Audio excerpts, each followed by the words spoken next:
রাফি ছিল খুবই চঞ্চল আর দুষ্টু ছেলে। সারাদিন এদিক ওদিক দৌড়াদৌড়ি আর খেলাধুলা করা ছিল তার সবচেয়ে পছন্দের কাজ। কিন্তু তার একটা জিনিস খুবই পছন্দ ছিল, বাবার সাথে বাইরে যাওয়া। একদিন বিকেলে রাফি দেখল বাবা অজু করছেন। সে দৌড়ে এসে বাবার হাত ধরল।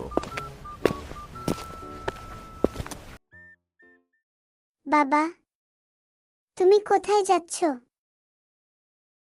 নামাজ পড়তে মসজিদে যাচ্ছি বাবা। আমিও যাব তোমার সাথে। তুমি গিয়ে দুষ্টুমি করবে, সেখানে থাক, তোমার যেতে হবে না। আব্বু, আমি যেতে চাই তোমার সাথে।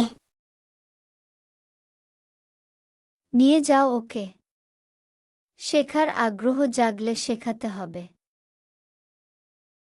ঠিক আছে, চল। মায়ের কথা শুনে বাবা রাফিকে নিয়ে চললেন নামাজের জন্য মসজিদের দিকে।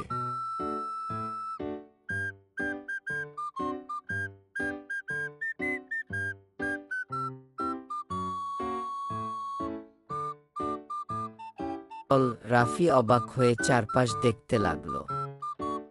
বিশাল মসজিদ, কার্পেটের উপর সারি সারি মুসল্লি, দেয়ালে সুন্দর আরবি ক্যালিগ্রাফি। কিন্তু বেশিক্ষণ চুপচাপ থাকতে পারল না সে দৌড়াদৌড়ি করতে শুরু করল। সে সামনের এক চাচার মাথা টুপি ধরে টান দিল। তারপর দেখল এক চাচা দোয়া পড়ছেন। রাফির মনে হলো তিনি ঘুমিয়ে গেছেন। চাচা, ঘুমিয়ে গেছো?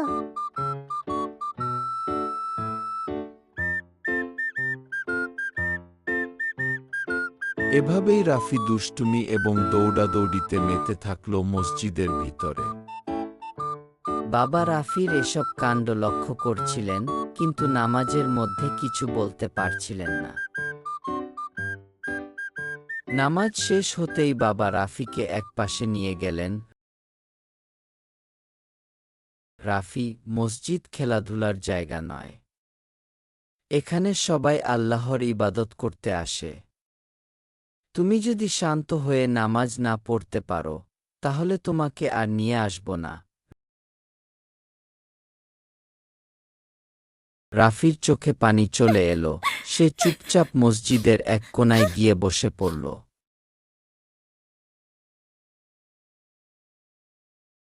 ইমাম সাহেব বাচ্চার কান্না শুনে বাচ্চাটির কাছে আসলেন এবং তাকে জিজ্ঞাসা করলেন,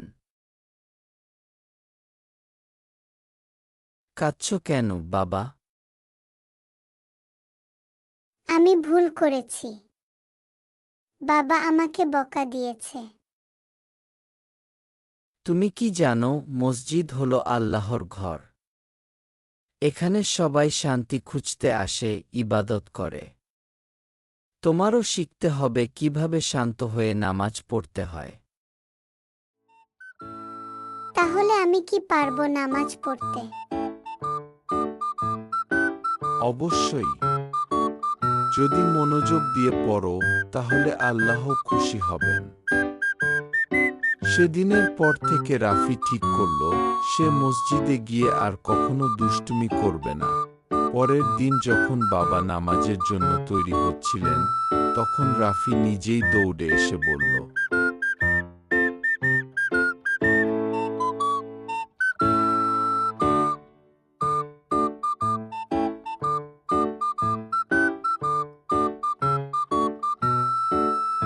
বাবা, আজ আমি মনোযোগ দিয়ে নামাজ পড়ব।